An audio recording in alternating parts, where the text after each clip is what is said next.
불법 정권 수호와 선거 유린에 굴종하는 공권력 규탄 선언.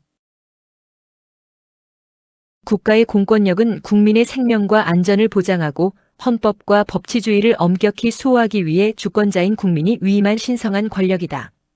그러나 오늘날 대한민국의 공권력은 그 졸린 목적을 망각한 채 국민이 아닌 불법 정권에 맹종하고 있으며 법치가 아닌 권력의 불법 행위를 엄호하는 정신 나간 하수인으로 전락하고 말았다.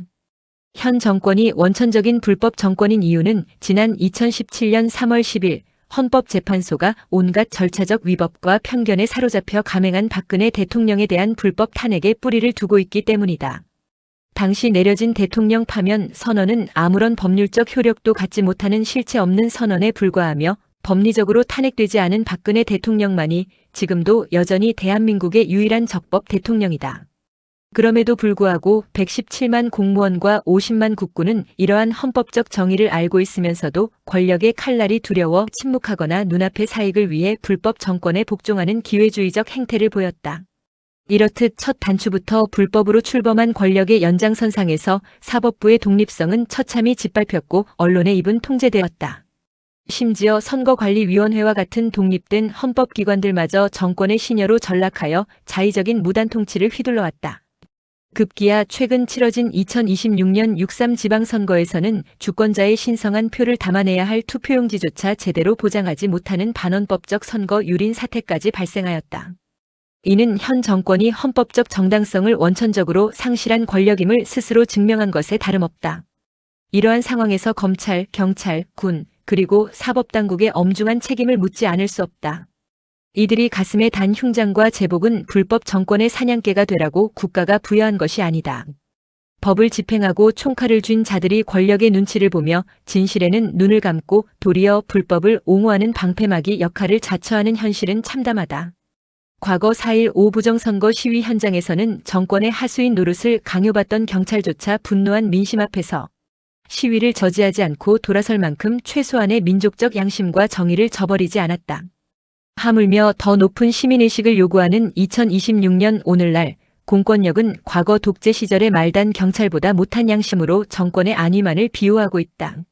심지어 참다운 국민의 저항권을 행사하려는 청년들을 무자비하게 진압하여 신체적 위해를 가하고 아작을 내놓는 만행까지 저질렀다.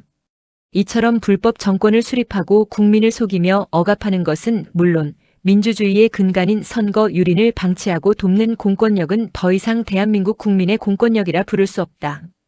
그것은 단지 제복을 입은 불법 정권의 부역 하수인에 지나지 않는다. 역사적으로 국민을 배신하고 독재와 불법에 부역한 자들은 예외 없이 역사와 법의 엄중한 심판을 받았다. 따라서 공권력의 수뇌부는 당장 그 추악한 부역 행위를 중단하고 헌법의 존엄성을 회복하기 위해 불법 권력으로부터 돌아서야 한다. 공권력이 이성을 잃고 불법 정권을 수호할 때 이를 바로잡을 수 있는 유일한 힘은 오직 국민의 단결된 저항뿐이다. 주권자가 일어서야만 무너진 법치주의를 바로 세우고 부패한 공권력을 국민의 매로써 단죄할 수 있다.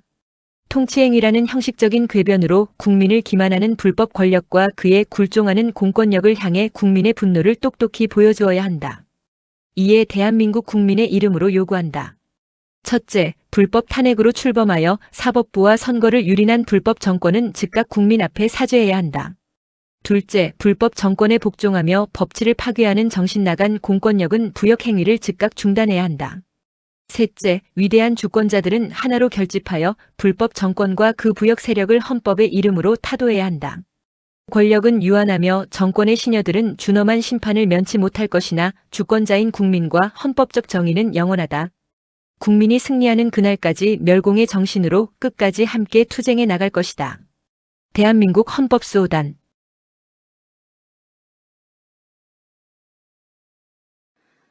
태극기